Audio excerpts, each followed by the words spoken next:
Yeah. I love my HBCU. And boy, I love it, love it.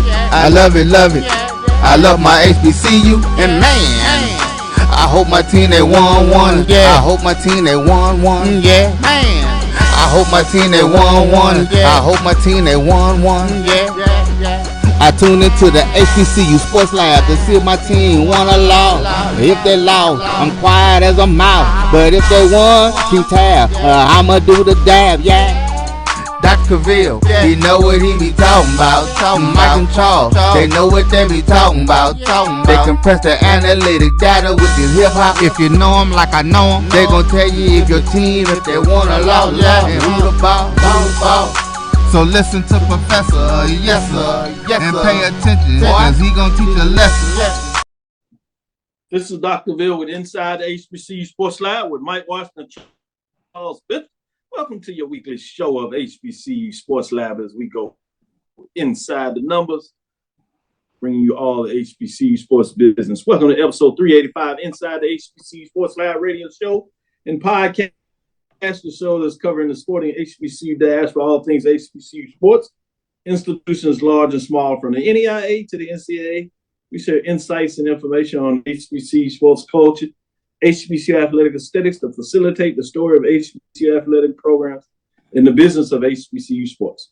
I'm your host, Dr. Kenyatta Cavil, along with my co-host Mike Washington, Charles Bishop, filming from our home studios and sending a signal live KCH 1230 AM studios with the Texas Radio Hall of Famer, multi-Hall of Famer Ralph Cooper, in the beautiful home of Texas Southern University from Houston, Texas.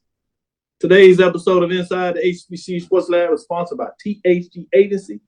THG Agency is a company that provides sporting and educational consulting and data analytics. With that being said, Charles, how you doing today? Doing well, Doc. Doing well. Can't wait to get into talking a little bit about this baseball spring practice that we had. Did you see these football scores over the weekend in baseball? Oh, yeah, you ain't lying. But I noticed that it's not just in the SWAC. I thought it was a SWAC thing, but I'm seeing it a little bit all over the country. I didn't realize that they didn't juice the balls against the bats or something because these scores are floating up in a way. Yeah. I'm not sure what that's quite about, but I'll keep an eye on it. Like you said, it was wild. It was wild. Very interesting to take a look at. So I'm sure we'll get into a little bit of baseball talk this weekend. Very, very interesting weekend in Montgomery, Alabama. Man, those last 4 weeks in the East Division are going to be fascinating. But like you said, we'll get into that a little more in the second segment. With that being said, Mike, how you doing? Oh, I'm low, slow, and steady, baby. It's Monday. I was going week after birthday week. All is well. Good, ready to hear about some of these spring sports. We're gonna talk a little bit about baseball, a little bit about tennis, a little bit about this. We may even throw in some bowling if we're lucky. So I'm ready to jump back in it. I hear you, Mike. I want to just say appreciate you for letting us celebrate with you for your birthday, man. I tell you, man, that was fun the other night. We'll have to make sure we keep it off the record in terms of how much how expensive you got in these days, man. I remember when I take you out for a pizza and a beer. I know, right? So we don't get a little bougie now. I mean, we ordering drinks with strange names to them, and we got to have our steaks a certain temperature. I just remember we just wanted the meat cooked. I'm like, now meat got to have a strange temperature to it. Yeah, buddy. Oh, buddy, they want it just perfect as they do it in them high state rent districts. Boy, I tell you, I can't stand myself anymore. But I tell you, it was good. With that being said, let's jump into it as we shout out to those lab listeners, man. The boys got out on Friday. You know, we're so busy, we don't often get to do it. We're always trying to get in, take care of the family, take care of work. This time it was just about us celebrating us. So we wanted to spoil y'all a little bit and let y'all into a little bit about that. It was fun for sure. With that being said, Charles, what kind of news you have on your mind this week? Yeah, let's stop and let's take a look at the Baseball Weekly Honors in the Southwestern Athletic Conference as the SWAC is Tampa Florida A&M's Sebastian Greco and Southern's Nicholas Wilson for SWAC Baseball Weekly Honors for their outstanding performances during this past week of conference play. So let's take a look at the hitter of the week. It is Sebastian Rico. He totaled a double, 2 home runs, while contributing a league-leading 12 RBIs during FAMU series against Mississippi Valley State this past week of competition. The pitcher of the week was Southern's Nicholas Wilson. He tallied the most strikeouts, 13 for a Southern pitcher during a single game in the past decade, in a thrilling 6-5 win in 11 innings over Grambling. He pitched a total of 7 innings while allowing only 1 earned run. So those are your hitter and your pitcher of the week in the SWAC. Good stuff, good stuff. Mike, what you got on your mind? What's hot out there in the HBCU sports world that you want to share? Man, ain't nothing going on out there. No, seriously. So well, Chivalry's like dead, but I want to give kudos to the ladies in softball. Man, they are doing it. I mean, can you really say doing it? Let's say it, doing it one more time.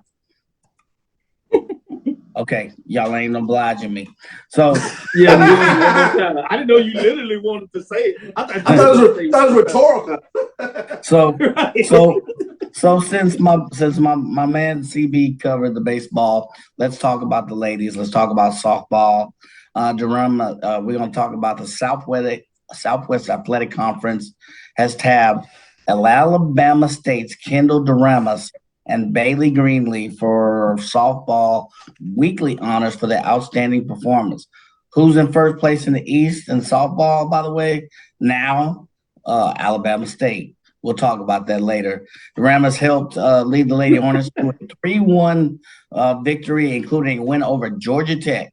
Yeah, you heard me. Win over Georgia Tech in the midweek before capturing their series against Alabama AMU. So they beat the Yellow Jackets and they beat the Bulldogs. She hit .667 from the lead spot. Now, if you hit .667 from the lead spot, normally that's a cleanup type of batting average, but we'll go with it. Going 8 for 12, 6 runs, scored a double, 3 ribbies, that's RBIs, 3 stolen bases. She did it all. I think she was even helping with the water. The Rams went 2 for 3 with ribbies, 2 runs, scored 6 in the 6-4 win against Georgia Tech. 6-6-7, hitting .667. That means every 10 times she steps up, 7 of those 10 times she's gonna hit a single, double, or something else. So nice job to Duramas. Pitcher of the week, Greenlee, helped the Lady Hornets to a 3-0 win, including a 6-4 win over Georgia Tech, capturing 2 wins in the Alabama A&M series. She worked 5 innings, allowing 3 runs on 3 hits with 1 strikeout against Georgia Tech. She tossed 15 innings against the Bulldogs, going 2-0 with 24 strikeouts. 2-0 with 24 strikeouts while allowing 2 runs on 6 hits. For those of you that don't keep up with stats or know softball or baseball stats, she did the damn thing. So congratulations to Greenlee and Duramas, the SWAC softball players of the week. Man, that's big time. Sick on batting average of nearly 700%. Oh my goodness. Oh my goodness. Getting it done.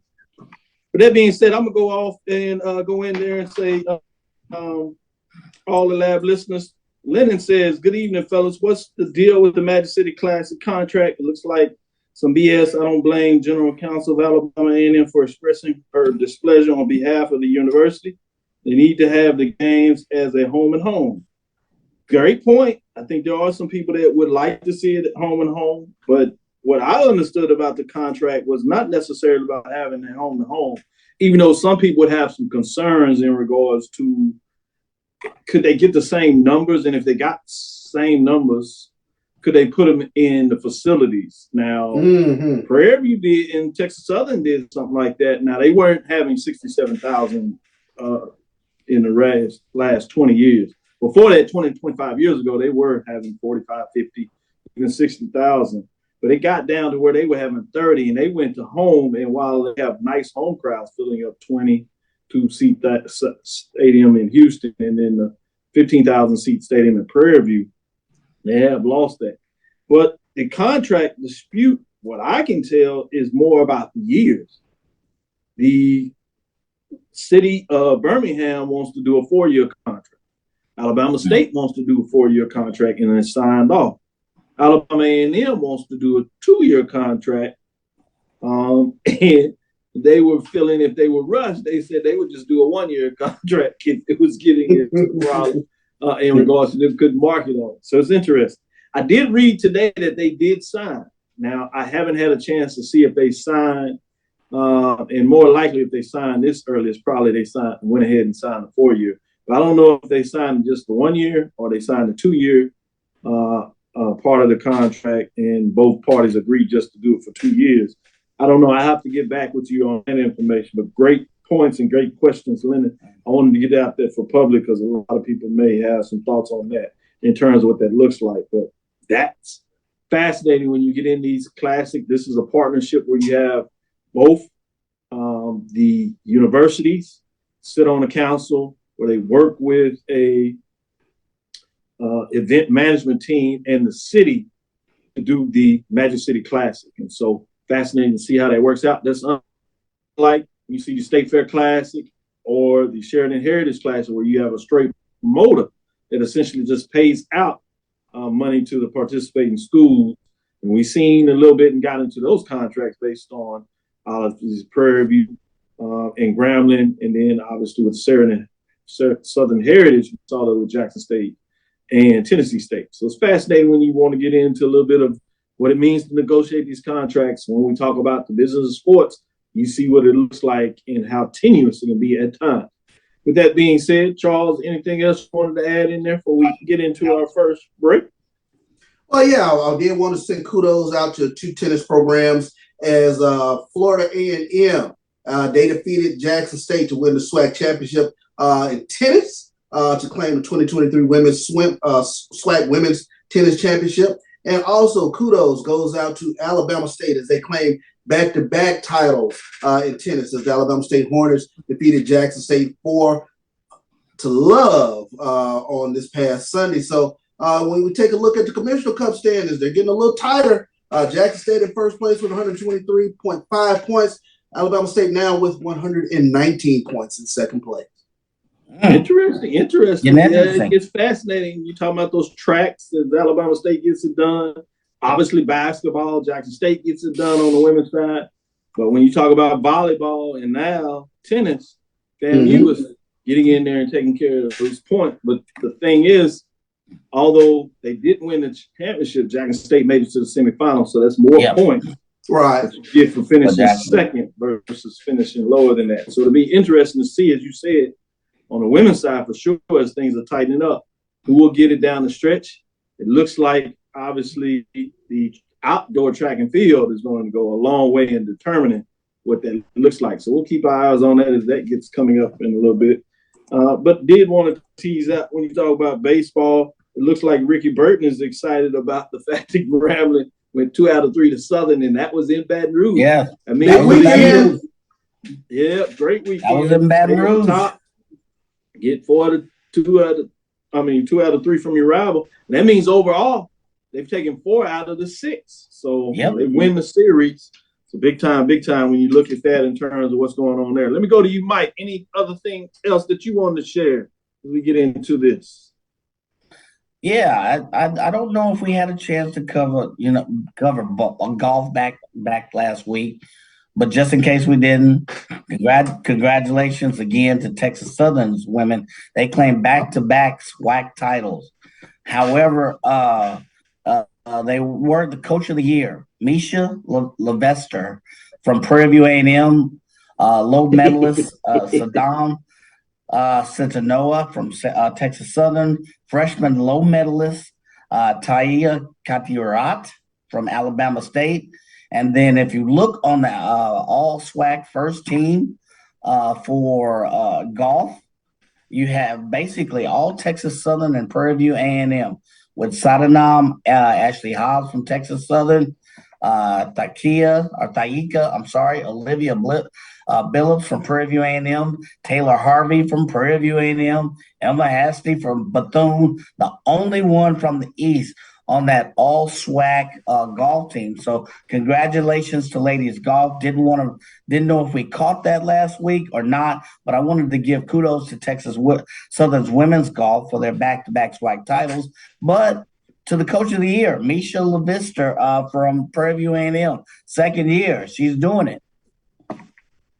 Man, you know Charles was not going to let a golf championship get by us without that putting out there. I understand, Mike. You just want to give some love to the Prairie View. I want to give some more love. That's so that's all right. We're not mad at you as you found a way to that was pretty I want to give some more Alabama love. State I'm men's guilty. playing back-to-back SWAC titles, talking about back-to-back championships for women's golf. Alabama State does it in tennis on the men's side as they get it done. Kudos to Alabama State Hornets for winning the men's tennis tournament. With that being said, we'll take our first break. We'll come back on the other side, and we'll get into some of that ping of the bat as Burton is jumping in here and laughing and saying we should have swept them. So 2 out of 3 wasn't enough. 4 out of 6. He wanted to bring out the broom. Getting spicy. Good about it. They let one off the hook. Coach Grambling coming in there, and they're playing some good baseball. Credit to the Grambling State Tigers. We'll be right back after this first break. Grambling.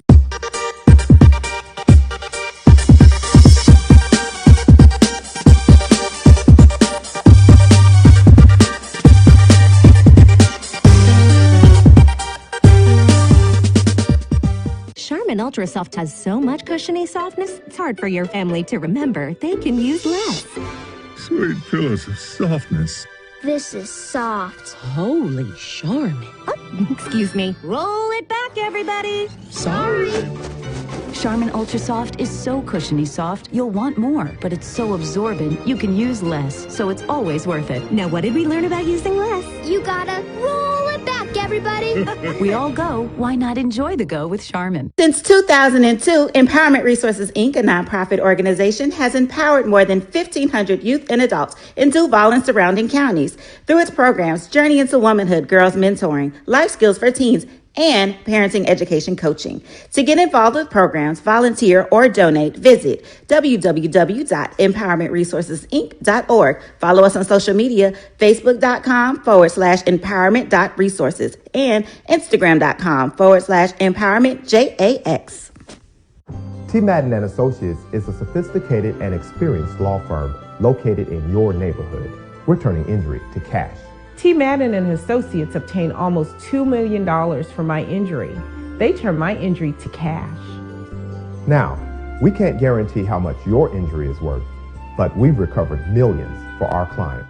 Call T. Madden and Associates at 833-PAID-123. That's 833-PAID-123.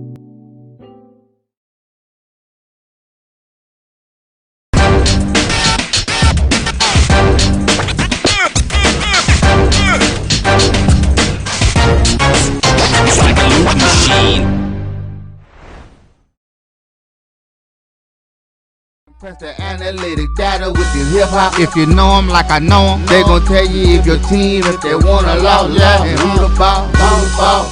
So listen to Professor, yes sir, and pay attention, cause he gon' teach a lesson. This is Dr. Cavil with Inside the HBCU Sports Lab with Mike Washington, Charles Bishop. Let me get some of these scores for you in terms of what took place, what was going on in there. I'm going to start with Northeast Conference, and I'm going to keep it simple. It was not a good weekend for the HBCU programs in the NEC, so I'm not even going to break down the scores. It just didn't go that way. But when we look at our other independent, in terms of the Colonial, North Carolina A&T had their best weekend as a member of the Colonial as they brought out the brooms against Marion Williams, Mary, I should say, as they swept them taking 3 games this weekend. So kudos to A&T coming out there as they were playing some good baseball and getting it done in terms of what that looks like. Let me give you some of these updates in terms of what that meant for the SWAC. And you'll see some of these scores as they continue to blue. First game over here for FAMU at home hosting Mississippi Valley. They win 13-5. You had a close one, though, between Jackson State and Alabama A&M, relatively speaking. For some, this was an upset. We came into this game saying Jackson needed the sweep. Well, they lose the first one, 6-3, in that matchup to the Bulldogs. Texas Southern, 10 runs rules Arkansas Pine Bluff 17-7, while Prairie View ekes out one against Alcorn State 4-1. Alabama State 10 runs Bethune-Cookman 14-4, and Southern gets the first one against Grambling 6-5 on that Friday. As things get interesting moving forward, we move into Saturday, and you actually have a doubleheader as Arkansas Pine Bluff and Texas Southern were trying to get ahead of the rain that was coming in Houston on a Sunday, so they played 2 on Saturday. First matchup, Arkansas Pine Bluff gets a little bit of a revenge with Texas Southern 15-9. But in the second contest, Texas Southern gets it done in a close one, 6-4. So they take 2 out of 3 on Arkansas Pine Bluff and continue to move. On Saturday, Jackson State comes back and punishes Alabama A&M 14-8. You have Grambling get a little bit of revenge as they just squeak out a game. Nice pitching matchup here. Charles, you'll appreciate this one. They win 3-2. Mm-hmm. In that matchup, Prairie View loses a game to Alcorn State in that matchup. They had the lead late in that game. I happened to be there and literally walked away as they score 6 runs in the bottom of the 8th inning. I go over there as they take a 5-run lead. I go over there to see softball in Texas Southern. I walk over there just in time as I see Prairie View hit a home run as they were beating up on Texas Southern at that point, 8-1. Deuce is ready to go to see some football, so we walk back. So I'm walking cat-a-corner across from softball, getting into the football stadium, and you can see the backside of the baseball field from the outfield. I look over there, and I was like, why are they still on the field in the dugout?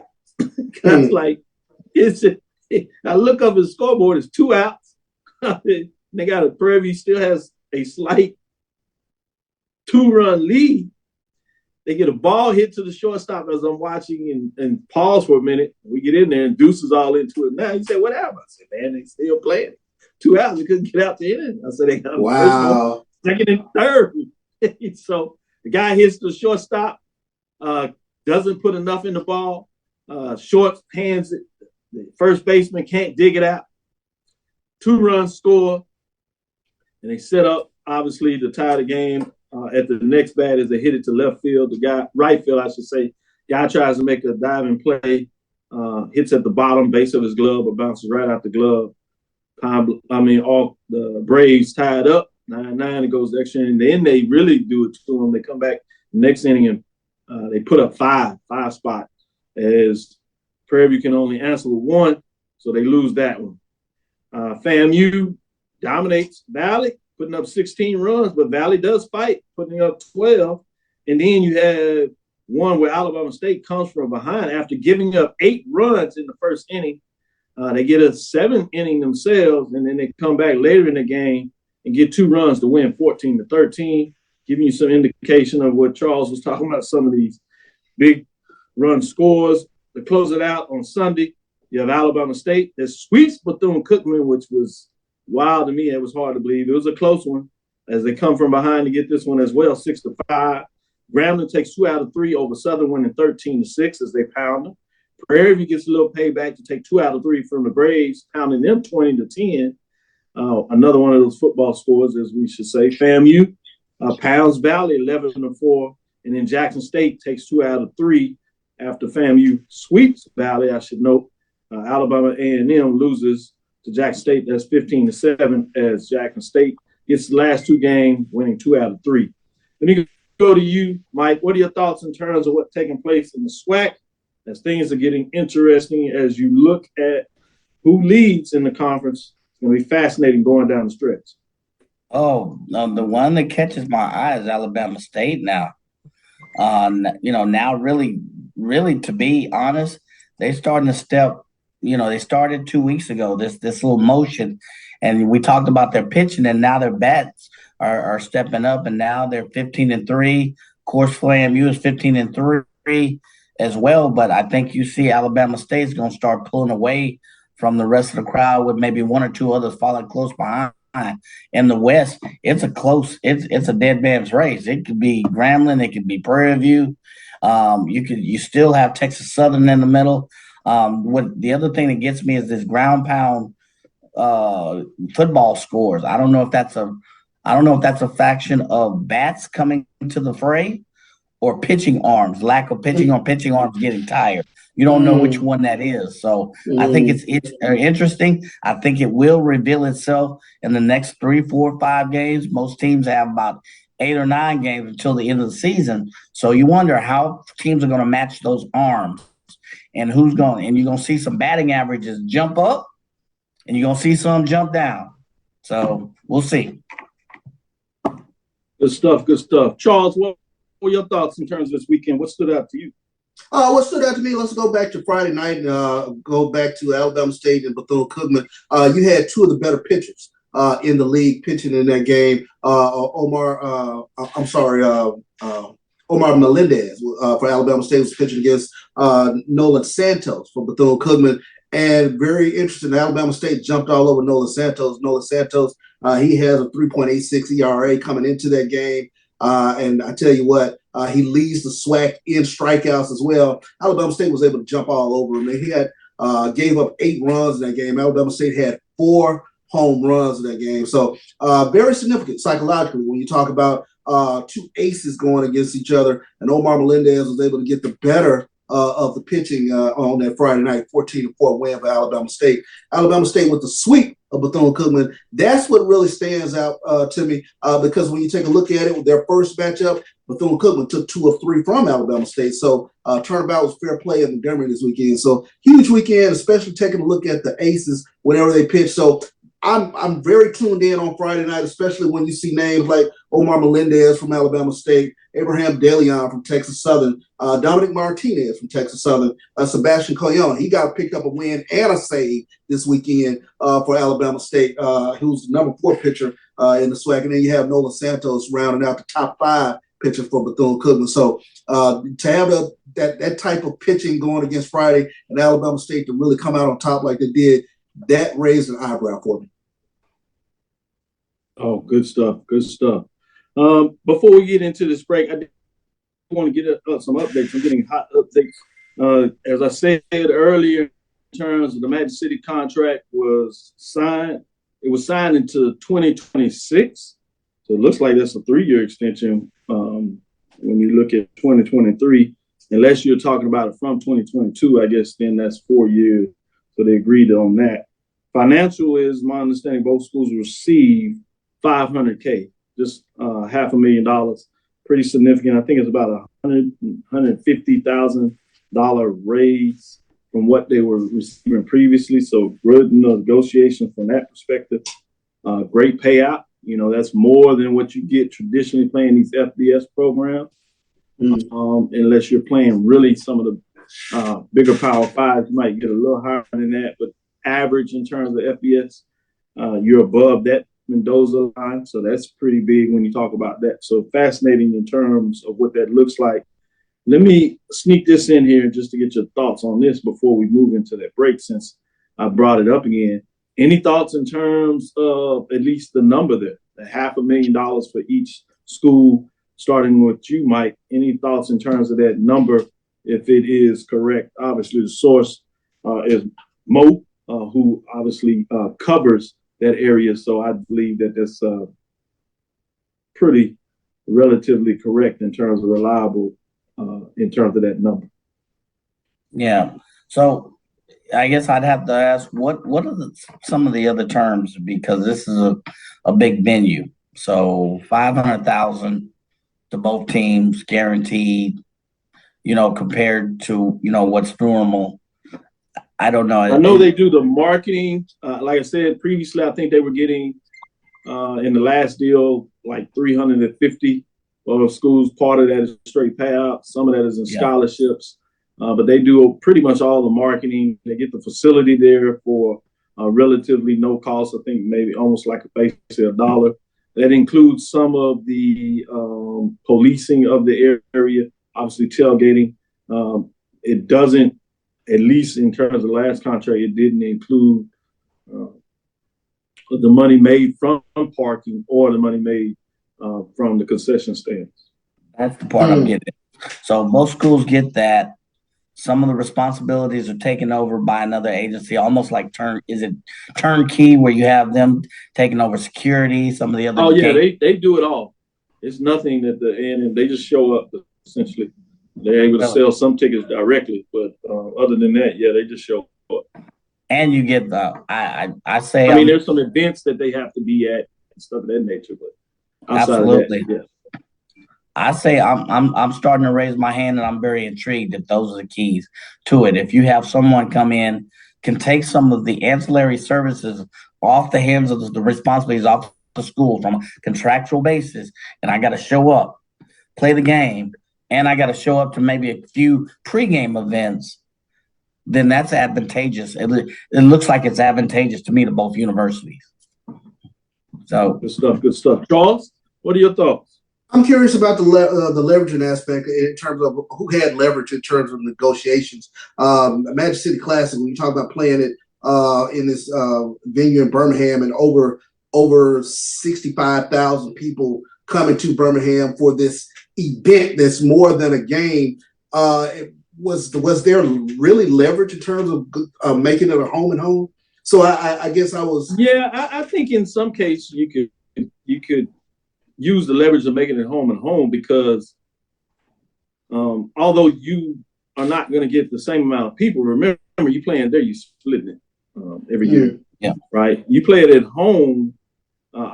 Obviously, you get the advantage of, even though you might get less of a crowd, you basically get all the revenue. Yeah. All the revenue directly, other than what you put into it in terms of your own expenses. So I think you do have some leverage that, even though most people probably would think that you not want to do it, but you can play hardball and leverage it out and say, hey, we'll take it home if we can't get what we think is fair to us. So I would say in that manner, this is a great question. I think you do have some ability to leverage. I think part of the way they leverage is to say that they were going to do a shortened deal. I think there was also some leverage in terms of where they were going to play the game in regards to which stadium. I think they did, particularly Alabama A&M, it looks like, really leveraged this as much as they want. Alabama State leveraged, and as they got up a little bit, I think they were comfortable and they were ready to sign. A&M took it to the ninth hour, which always helps in a negotiation in terms of leverage, just to make the other people think that you may do something that they're not expecting. Make them sweat a little bit, yeah.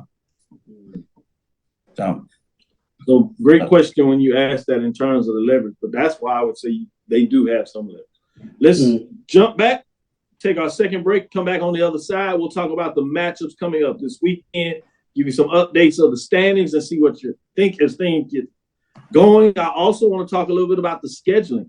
Something I noticed a little different about the East schedule versus the West schedule. We'll talk about that on the other side when we come back after this second break.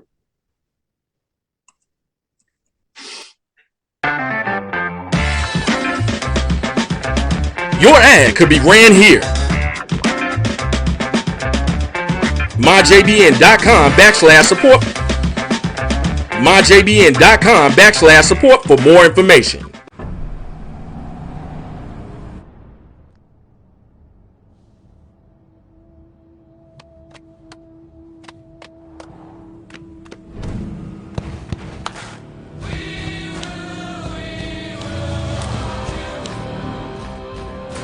The new GMC Sierra with hands-free driving offers the most advanced and luxurious pickup in its class. Yeah, it rocks. From novice to aficionado, find yourself here. High quality cigars plus personal customer service. Slow Burn is Waco's only mobile cigar lounge, featuring a meticulous, curated collection of premium cigars. Visit our website, www.slowburnwaco.com. That's www.slowburnwaco.com. Supermarket sushi, really? No. Wait, Troy, you work here? I'm never not working. Like Head & Shoulders Scalp Shield technology, up to 100% dandruff protection, even between washes. Never not working, huh? Oh, Troy, you're such a good teacher. Yeah, I know. Never not working. Never not working. Never ever not working. Are you serious? Never not working. Dandruff protection that's never not working. Head and Shoulders Scalp Shield technology.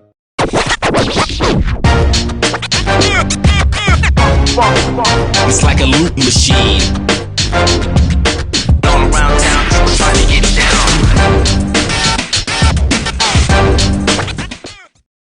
Press the analytic data with your hip hop. If you know them like I know them, they gon' tell you if your team, if they wanna law, and who the ball. So listen to Professor, yes sir, and pay attention, cause he gon' teach a lesson.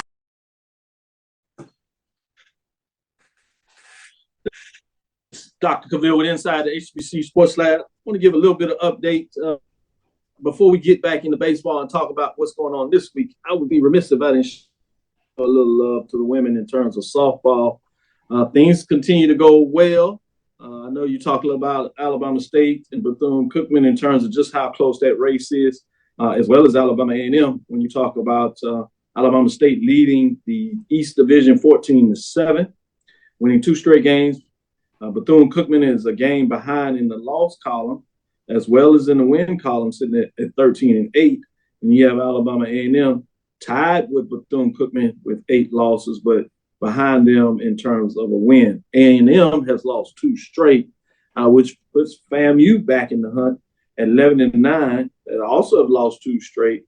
But it'll be interesting to see that 3rd, 4th spot, because Jackson State is still in the hunt as they're at 11-10. So 3 games between Alabama State and Jackson State for that 4th spot in there in terms of what that looks like behind.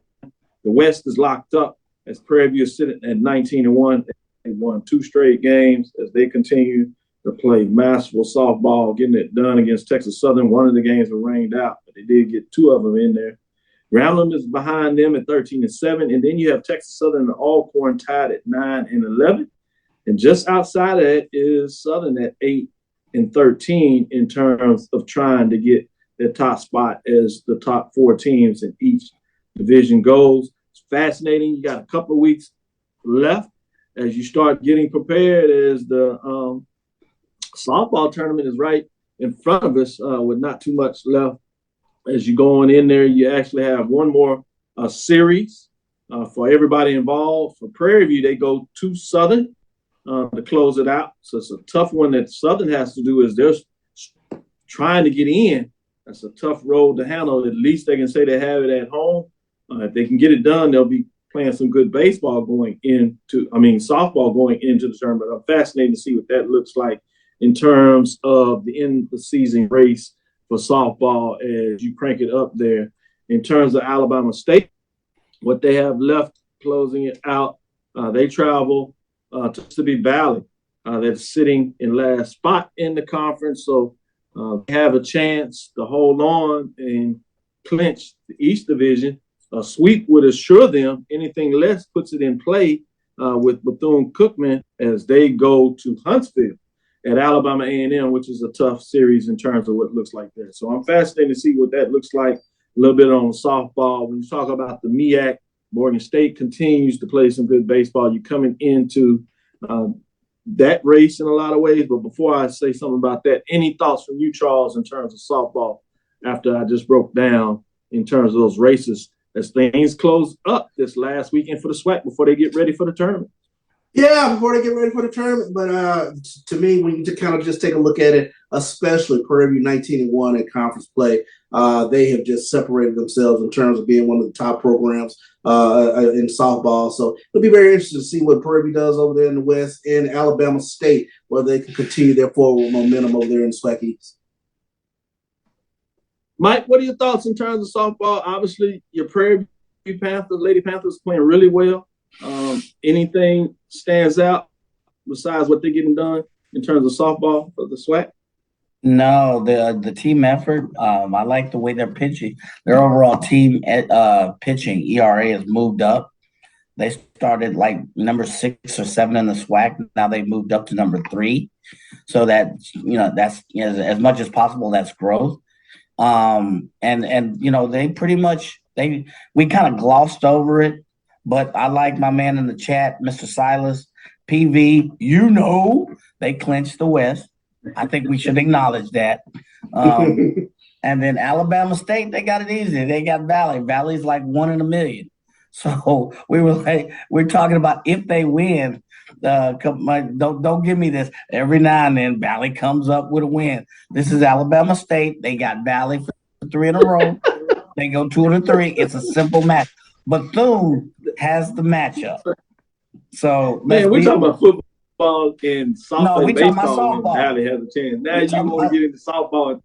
We talking about softball. Don't give me. We talking about Valley, Valley practice. Anyway, so we talking about A&M against a solid Bethune.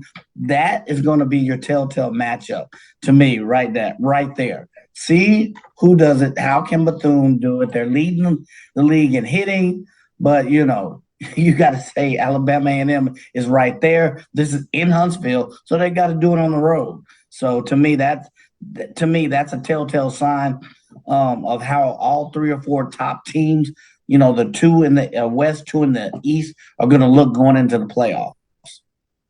I'm sorry, the conference. Good stuff. Yeah, so we'll see. No, I agree with you, knocking it out. I want to go into MEAC. The schedule sets out perfectly for the MEAC. Check this out. Morgan State is in first place. They're sitting at 11-4. Norfolk State is in second place, sitting at 12-5. You have North Carolina Central sitting at 11-5. You have Maryland Eastern Shore in fourth at 8-8. And just for dexterity, Howard sitting at 8-9. But Morgan State travels to North Carolina Central with literally a game difference only in the loss column this weekend. And you have Norfolk State staying at home hosting Maryland Shore at 8-3. So it can get really intriguing at the top. For example, you can get North Carolina Central taking 2 out of 3, which means that Morgan State will finish at 12-6, and North Carolina Central will finish at 13-6. Then it comes down to maybe Norfolk State sneaking in there if they can get the sweep against Maryland Eastern Shore to actually win the division. So it's going to be fascinating. Morgan State to make sure they get it in their own path, they actually need to sweep North Carolina Central, which is going to be a tough task on the road. So not only do they got to find a way to get 2 out of 3 to make sure they hold on to first place and hope they get some help from Norfolk State, but it can get fascinating in terms of that looks like, because Morgan State, they take 2 and 3. They finish again at 13-5. Norfolk State sweeps. They finish at 15-5. So percentage breakdown is going to come in there. I thought it was fascinating in terms of what that looks like quickly. What are your thoughts in terms of the MEAC going down to this final weekend to find out who's going to win it overall as they head into the tournament? Ought to be really exciting, Doc. He talking about AD as he say MEAC. Go ahead, but it can't be tied. It can't be that much. Right. Giving a shout out to AD Drew. Mike, what are your thoughts? I think you paid an interesting scenario. I think I gotta look at one thing to me stands out. One data point. You can look at all of these matchups. Who's got to go where? Who's got on the road? What do you say? Morgan State's got to go. They got to go to Cary, North Carolina. So what? You look at the top pitching. It's Morgan Central State. Has lost 4 straight. Say what? Central has lost 4 straight. Yeah. Yes. And then you look at who Norfolk State's got to play. Yes, they get to stay at home. Whoop-tee. So they got Maryland Eastern Shore. They're 500 in the conference and 12 in a million overall. I think Norfolk State's got the better bet. Best pitching, Norfolk State. So you would think that they have the edge in this matchup because they stay at home. They got Maryland Eastern Shore. Morgan State's got a very tough North Carolina Central team whose team batting average goes unnoticed as well. So, you kind of give a slight edge to Norfolk State, but we'll see. I agree with your synopsis, but at the end of the day, it's going to be two teams, Morgan State, Norfolk State at the end. So, and I like that.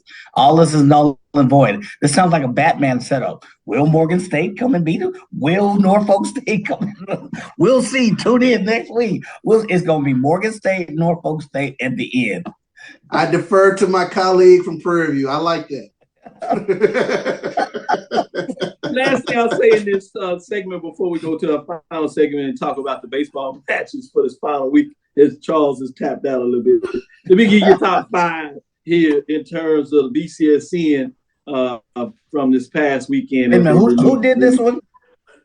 This is Black College Sports Network, top 5 AD. This is, remember, a computer-generated top 5. That's why I just wanted to restate it. Who did this ranking? I hear you.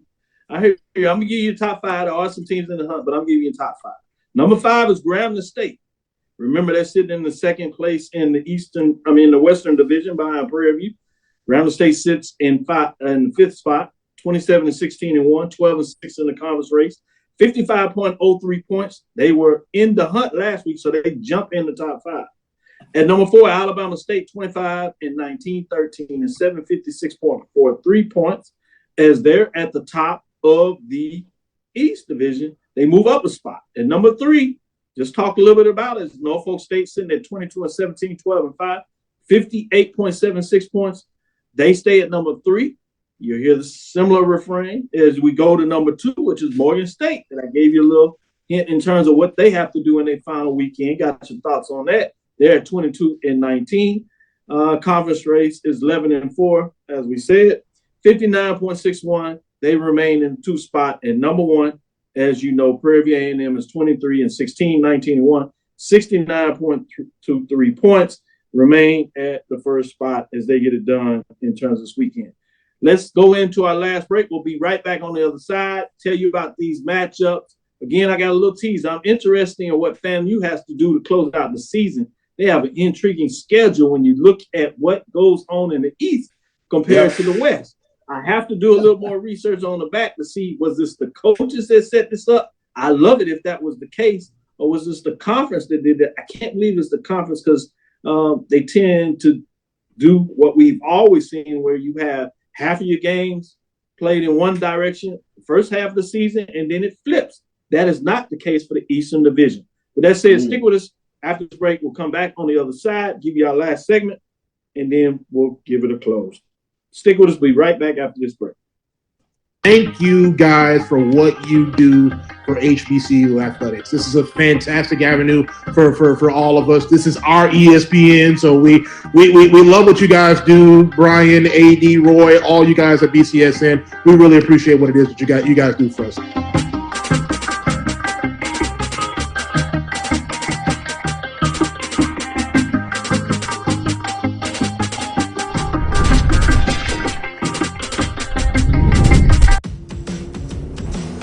Don't worry, Ma. We'll be there soon. We? Is this the one? Well, let's say I found the one who takes me to another level. Always stays calm under pressure. Most importantly, the one that helps me discover the coolest places. This sounds wonderful. Come outside, I'll introduce you. They're here. Definitely the one. Introducing the all-new Nissan Frontier.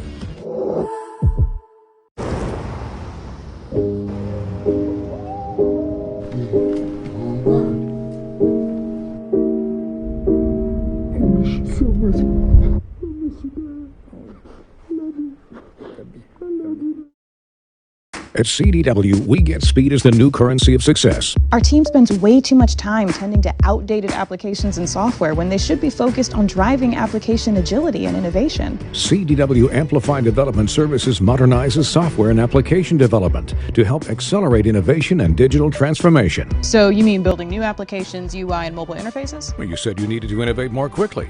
Oh, so he's a listener. To do more at scale, trust CDW Amplify Development Services.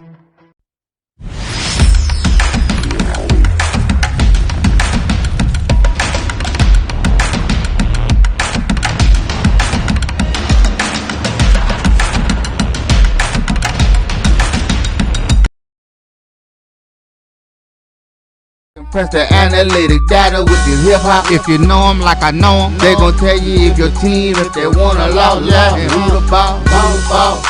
So listen to Professor, yes sir, and pay attention, cause he gon' teach a lesson. All right. This is Dr. Cavil with Inside HBCU Sports Lab. Mike, let's talk about some of these weekend games coming up in the SWAC. I think we got some fascinating matchups going down.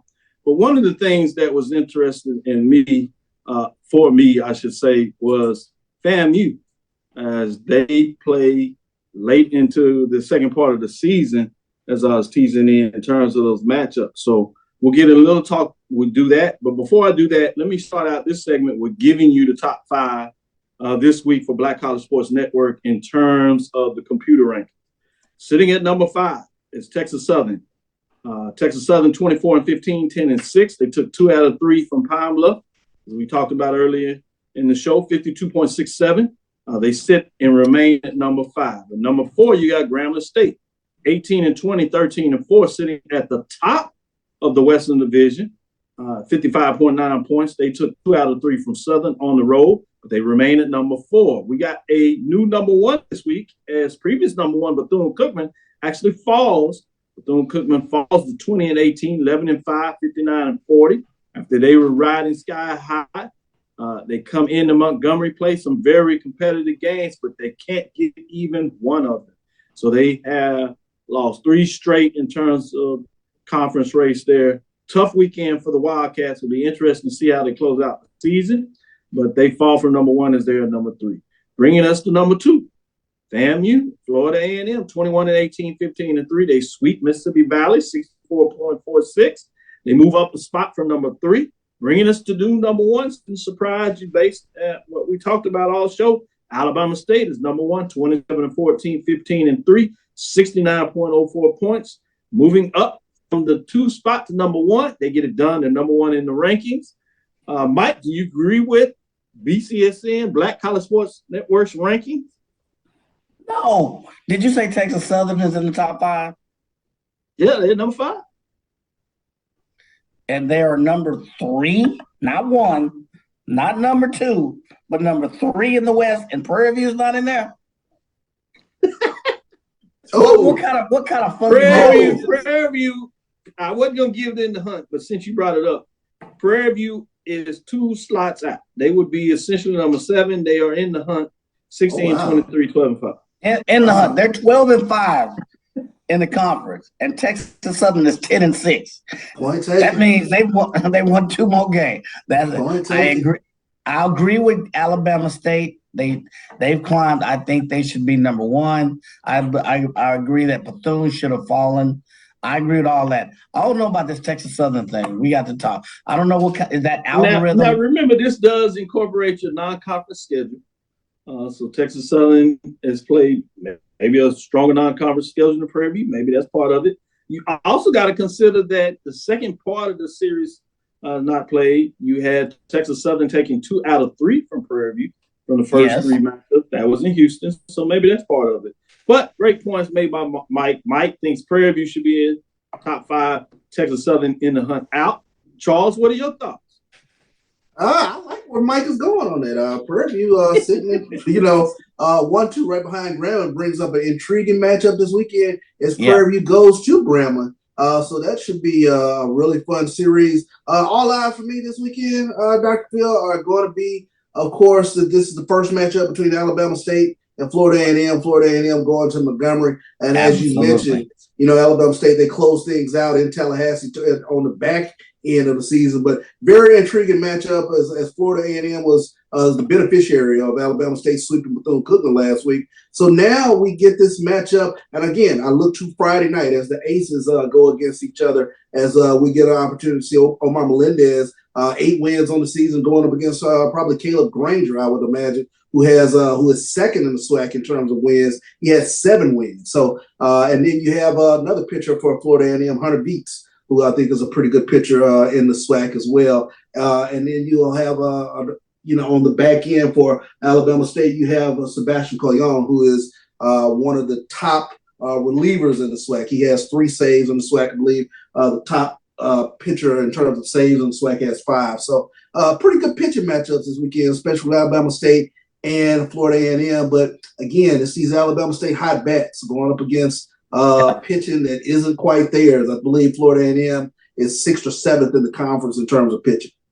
Absolutely. You got improved pitching in FAMU against top pitching in Alabama State. You got hot batting, team batting average 350 for Alabama State versus a lower team batting average for FAMU. Good matchup, but man, we'll see how because they're going to bring their best pitching, with this matchup. So I'm with you, CB. This matchup will tell us a lot. It also goes back to that question that we asked at the beginning of the season. FAMU, Bethune coming in. Only Alabama State and Jackson State have been at the top. Who's going to reign supreme this year? Now, listen to the back end of this schedule. This is what we kind of doubt. Alabama State and FAMU play twice in 4 weeks. And it's fascinating. Usually you play the series, one in the first 5 games of the season and then one in the last 5 games. So the scheduling framework is different in the East than you see in the West. As you say, FAMU travels to Montgomery this weekend. We saw what just takes place. But then they go host Jackson State in terms of Jackson State needing those victories to make sure they secure the 4th spot. Then they have their rival. It is at home against Bethune-Cookman that's playing well, even though they lost 3 to Alabama State. But then you have the final matchup where they host Alabama State at home. Well, you're talking about a gluttony of series at the end of the season in terms of how things set up in terms of the teams. And I'm fascinating that you see Alabama State and FAMU face each other, 6 games in 4 weeks.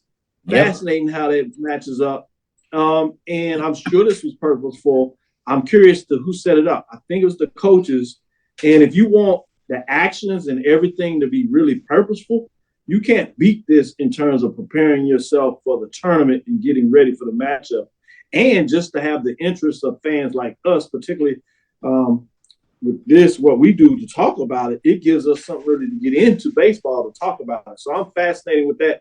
I want to hear both of you all's thoughts on that, starting with you, Charles. What are your thoughts in terms of scheduling like this in regards that you play what is perceived at the beginning of the year to be 2 of the 3 of the top teams in probably the division? And really, in this case, a lot of people would say you're playing 3 for FAMU of the top teams in the Eastern Division in 4 weeks.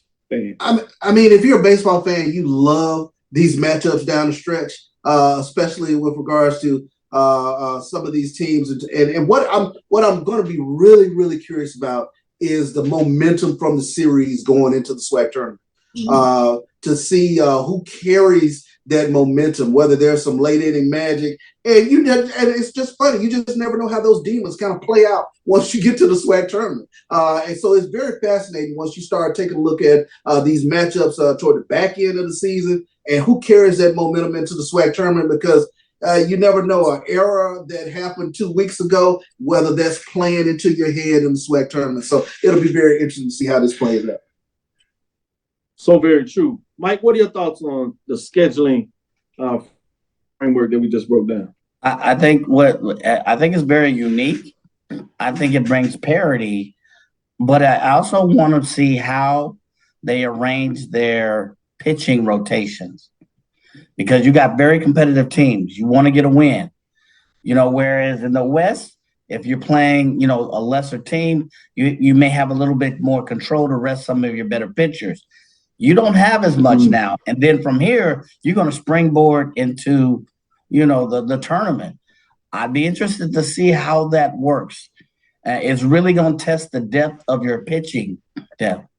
And depending on where you are in the standings, do I want you to see my better pitching right before we get to the SWAC tournament? I think that's going to be very interesting to see, because if I start getting into your patterns and stuff in that last week, and then I get to see it again the following week, that's an interesting strategic chess piece there to have. Yeah, if I'm Alabama State, especially for your batters to be able to get that extra swings and sight. Exactly. The pitchers they'll see. Am I going to play my best pitchers, or am I going to play somebody else? And knowing that I may see this team a very competitive team in the tournament. So Yeah. that's what intrigued me. My middle relievers might get a couple stars that weekend. Exactly. Let me ask this last question, real quickly. In football, obviously winning division is important because you get to play for the championship game. In this case, obviously, you have multiple teams that go into the tournament. You have all 8. But does this also put more value in terms of winning the Eastern Division, Western Division in terms of the regular season? Charles? That's a tough question in terms of scheduling in this format. Yeah. That's to me. It depends on who has momentum down the stretch. I mean, because for me, I really don't want to see Texas Southern first. They just make things happen in the SWAC tournament. I really don't want to see Southern if they're in there because they just find late inning magic out of nowhere. So I don't know how quite to answer it because there are just some teams I really don't want to see first day because I'm on my heels already, and that scares me. Mike, what are your thoughts? That's interesting. I think for me, it's more so about momentum than about winning. If I'm second in the East coming in, but I have all the momentum and I just lost because I lost this one game, but my team has momentum, my pitching staff, I'd rather see that in baseball. It's a little bit different than football than winning the North or the East. You win the East. You win the East, it's done. You go into the championship, whatever. Here, you got a playoff. You've got it essentially a playoff system and what you call a tournament. And you may see these teams again. You want momentum going into that. You want strength. You want pitching depth. You want that other team guessing a little bit. So if I finish second going into the tournament, to me, that I'm okay with that. I'm good with that. I think the extra team brings parity, but I'm okay with that.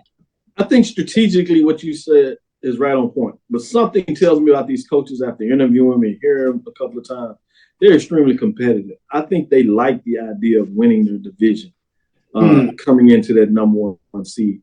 And so, there's a little thing. And I think in a lot of ways they figure, hey, no matter where we seed it, certainly want the momentum. If you win the division, you'd like to think that you have a lot of momentum going in anyway. And you can't control where somebody may finish in the other division. So a lot of ways you'd like, let's get in there. But I think those are great points. And it'll be interesting to see how this plays out. And if we get a chance to ask the coaches how valuable they think winning a division is as we get into tournament play. With that being said, we'll call it a close for the night. Thank you for listening inside the HBCU Sports Lab. Make sure you share our podcast with your friends and colleagues. I am Dr. Kenyatta Cavil, the Dean of HBCU Sports, coming from inside the lab in the College of HBCU Sports with Mike Washington, Charles Bishop. Again, we want to thank you for listening to Dr. Cavil's Inside the HBCU Sports Lab with Mike Washington, Charles Bishop, every Tuesday and Thursday right here at 6 o'clock. We'll be back on Thursday with the latest news to bring in the lab. Follow me, Dr. Kenyatta Cavil, on Twitter, Facebook, and Instagram. That's Dr. KNYATTACAVIL. That's Inside the HBCU Sports Lab 1 on Twitter. Facebook and YouTube is Inside the HBCU Sports Lab. Dream big. Continue to move forward. We will talk with you soon. Charles? Of course. Mike? Lecture. Dismiss.